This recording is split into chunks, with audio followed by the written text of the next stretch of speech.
আজকে ক্লাসটা basically wedge এর প্রবলেম। আমি বলছিলাম ওয়েজটা কি জিনিস। ওয়েজটা হচ্ছে ওয়েজের প্রবলেমটা মোস্ট ইম্পর্টেন্ট হচ্ছে ওয়েজের অ্যাঙ্গেল গুলা খুব ইম্পর্টেন্ট। অ্যাঙ্গেল গুলা বের করতে পারলে ওয়েজের অঙ্ক কোনো কঠিন না। তা যেহেতু অ্যাঙ্গেল গুলা ইম্পর্টেন্ট এই জন্য ওয়েজটাকে আমি ডিটেলস যাবো, তোমাদের একটা ওয়েজই করাবো বেসিক্যালি। আমরা অঙ্কে ঢুকার আগে প্রথমে আমরা প্রিভিয়াস কিছু জিনিস আমরা নাড়াচাড়া করি।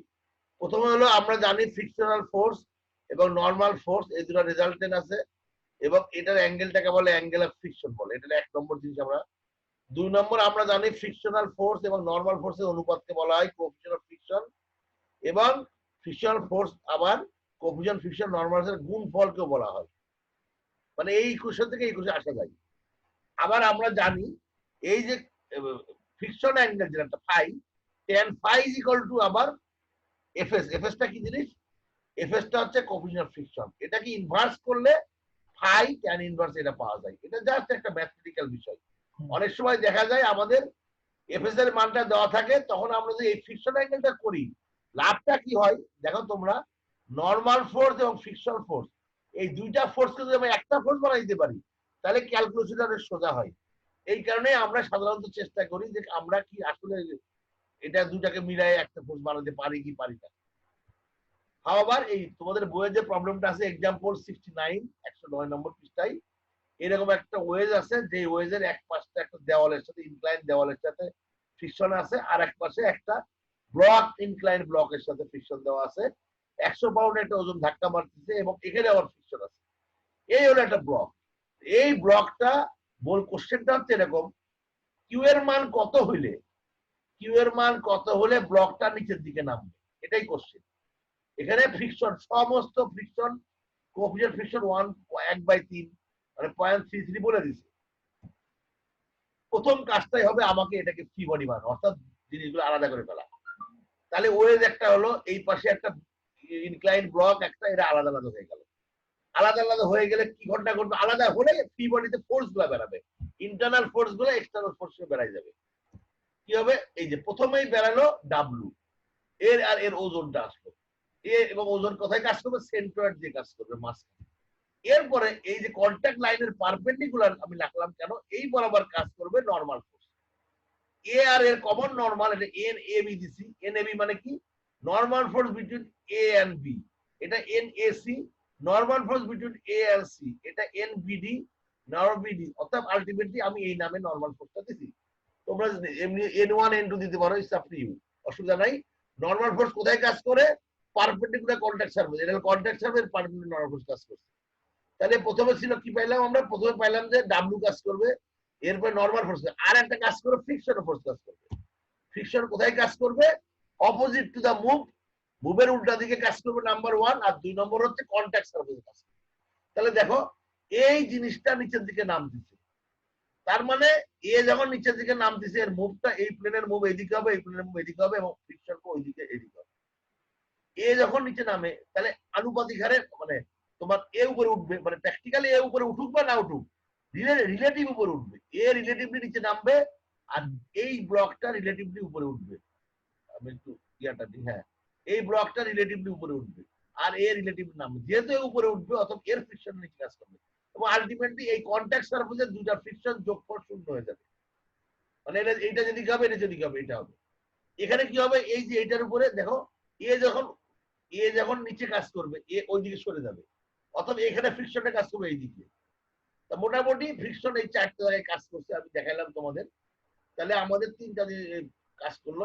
প্রথম হলো আমাদের ওজনটা কাজ করলো সেন্ট্রয়েড বরাবর নিচে গ্র্যাভিটি বরাবর, নর্মাল ফোর্সটা কাজ করলো পারপেন্ডিকুলার বরাবর, এবং ফ্রিকশন ফোর্স কাজ করলো মুভের উল্টা দিকে এবং কাজটাকে লাগালাগি অবস্থা, অর্থাৎ প্লেনে। আর 3টা যদি আমরা এক করি তাহলে এই ঘটনা ঘটলো কি, নর্মাল ফোর্স, ফ্রিকশনাল ফোর্স এবং ওজন, 3টা জিনিস কাজ করলো।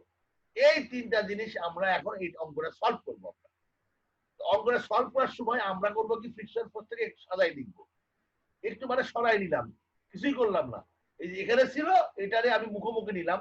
কেন নিলাম, কারণ মুখোমুখি নিলে এখন আমি রেজাল্টেন্ট বের করতে পারবো। এটা হচ্ছে রেজাল্টেন্ট বের করবো, যে সামুদ্রিক সূত্রের মাধ্যমে রেজাল্টেন্ট বের করতে পারবো। তাহলে রেজাল্টেন্ট কাজ করবে এই বরাবর, তাই না? এই যে রেজাল্টেন্ট কাজ করবে, দেখো প্রত্যেকটা জায়গায় রেজাল্টেন্ট কাজ। এর নাম দিলাম আর এসি, এফএসি আর এনএসি দিলাম আর এসি, এটা দেখলাম হলো আর এবি, এও আর এবি, এটা দিলাম আর বিডি। এই রেজাল্টের গুলো কাজ করুন এবং এই অ্যাঙ্গেল গুলো হবে ফাই। এর প্রত্যেকটা অ্যাঙ্গেল, এই অ্যাঙ্গেলটা হলো ফাই, আমি শুরুতেই বলে দিতাম এটা হলো ফাই। তাহলে এখন অ্যাঙ্গেল ফাই, এখন আমার এই অ্যাঙ্গেলটা পাইছি, রেজাল্টেন্ট পাইছি এবং ইয়া পাইছি।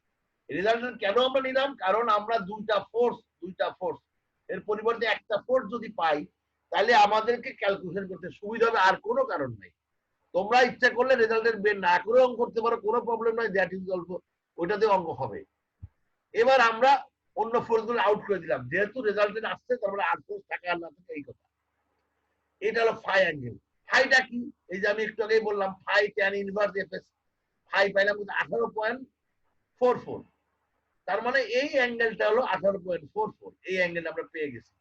এখানে ছিল 15 ডিগ্রি, এটা 15 ডিগ্রি দেওয়াই ছিল, আগে অঙ্কের মধ্যেই দেওয়া ছিল। আবার এখন নিচে যাই আমরা, বাকি অ্যাঙ্গেল গুলো এখন বের করবো। এটাই হচ্ছে এই ওয়েজের মূল মানে মেইন ঝামেলাটা হলো অ্যাঙ্গেল বের করা। তোমরা দেখো এইটা হচ্ছে, এটা কি হলো ভার্টিক্যালের সাথে, ভার্টিক্যাল মানে নর্মালের সাথে 5 ডিগ্রি, মানে এটা হচ্ছে তোমার কত ডিগ্রি? 18.44।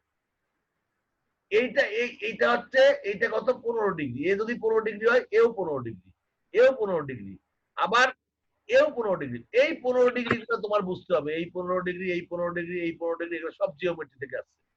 তাহলে আমরা জানি এইটা 15 ডিগ্রি। আমাদের মেইনলি জানতে হবে ভার্টিক্যালের সাথে অ্যাঙ্গেল কত, অথবা হরিজন্টাল সাইন, দুটো জানা দরকার নেই, একটা জানলেই চলবে, কারণ সাইন কস দিয়ে আমরা প্রবলেমটা সলভ করবো। আমরা তাহলে আর বিডি আমাদের আছে, আর এবি আছে, আর এবি আছে, এগুলো আছে, ফাই আছে, ফাই আমরা জানি, পুরো অ্যাঙ্গেলটা আমরা জানি। তাহলে find all required angle using geometry. Required অ্যাঙ্গেলটা কোনটা কোনটা? Angle of force with either vertical হয় না, দুইটা প্লেনের মধ্যে যে কোনো একটার সাথে অ্যাঙ্গেল গুলো জানতে হবে। এবার আসো, প্রথমে আমরা এইটারে নিলাম, এইটারে আলাদা করে নিচ্ছি, এই যে এইটারে, এই বাহুটার, এই বাহুটার আলাদা করে নিচ্ছি। বাহুটা আলাদা করলে কি পাইছি আমরা দেখি, এই বাহুটা আলাদা করলে আমরা এইগুলা ফোর্স গুলা পাইছি। দেখো এই যে এইটা হলো, এই ফোর্সটা হলো আলফা নাম দিচ্ছি, এটার নাম দিচ্ছি বিটা, এটার নাম দিচ্ছি বিটা। আলফা হচ্ছে এই অ্যাঙ্গেলটা, তুমি যে কোনো একটা অসুবিধা নাই। বিটা হচ্ছে ভার্টিক্যালের সাথে যে অ্যাঙ্গেল, আলফা হচ্ছে হরিজন্টাল অ্যাঙ্গেল। আমি এটা বের করছি, কিভাবে বের করছি দেখো, এটা 15 আর 18.44 যোগ করলে হয় এইটা, এটা হচ্ছে 33.44। আর এইটা কত? এটা হচ্ছে এই 90 ডিগ্রির সাথে এই দুটো বিয়োগ করলে হয় 56। আবার এটা জিওমেট্রির বিষয়। এই হলো ফোর্স। এই ফোর্সটাকে আমরা একটা পয়েন্টে যদি লিখতে চাই, দেখো এই ডাব্লিউ এর কাজ করছে এখানে, তারপরে এই আর এ বি কাজ করছে এদিকে, 100 পাউন্ড কাজ করছে এইদিকে, আর আর এসি এইদিকে কাজ করছে। এইটাকে আমরা সোজা করে লিখি, সবগুলো টেনশন বানাই আমরা, টেনশনের মধ্যে বানাইলে লামির থিওরাম সহজ হয়। এখন এখানে 4টা ফোর্স আছে। এই অঙ্কের ক্ষেত্রে বলে দিচ্ছে ডাব্লিউ এর কোনো ওজন নাই। যেহেতু ডাব্লিউ এর কোনো ওজন নাই, তার মানে very well you can solve this problem লামির থিওরাম দিয়ে করতে পারো। এই অ্যাঙ্গেল গুলো আলফা বিটা আমি বলে দিচ্ছি, এটা আলফা বিটা, এইটা অ্যাঙ্গেল দেওয়া আছে, বাকি অ্যাঙ্গেল বের করে তোমরা very well you can find out কি বের করবে। আমাদের সবচেয়ে ইম্পর্টেন্ট আর এ বি বের করতে হবে, আর এ বিটা বের করতে হবে। কারণ কি আর এ বিটা, এই আর এ বিটা আমরা বের করবো।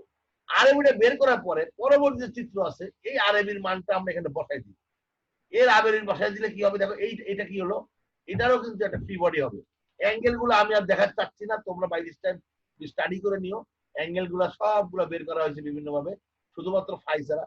এখন হচ্ছে এই আর BD R R A B, এই দুইটা দিলাম আমি। এখন দেখো এর অ্যাঙ্গেলটা আমরা জানি, বিটা প্লাস বিটা, এটা বিটা, এটা বিটা, এটা বিটা, সব জানি। এখন এইটারে সাজাই লিখলাম একটু, এটা সাজাই লিখলাম, সমস্ত অ্যাঙ্গেল জানি। জানলে আমরা ডাব্লিউ এর মানটা এখানে 0, এই অঙ্কের ক্ষেত্রে 0।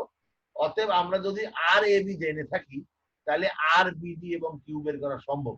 সো পরীক্ষায় অনেক সময় আর বিডিও পরীক্ষা আসে, যদিও আমাদের কোশ্চেন হলো কিউ কত, এটাই হলো মেনলি কোশ্চেন ছিল। তা এই অঙ্কটা আমি আর সলভ করে দিচ্ছি না, তোমরা সলভটা করে ফেলবা। এখন একটা ইম্পর্টেন্ট ইস্যু, যে আমরা এই প্রবলেমটা সলভ করার জন্য আইদার ইকুয়েশন অফ স্ট্যাটিক্স ব্যবহার করব অথবা লামির থিওরাম ব্যবহার করব। এন্ড প্রশ্ন হলো কখন ইউজ করব, কোনটা, এইটা করব না ওইটা করব।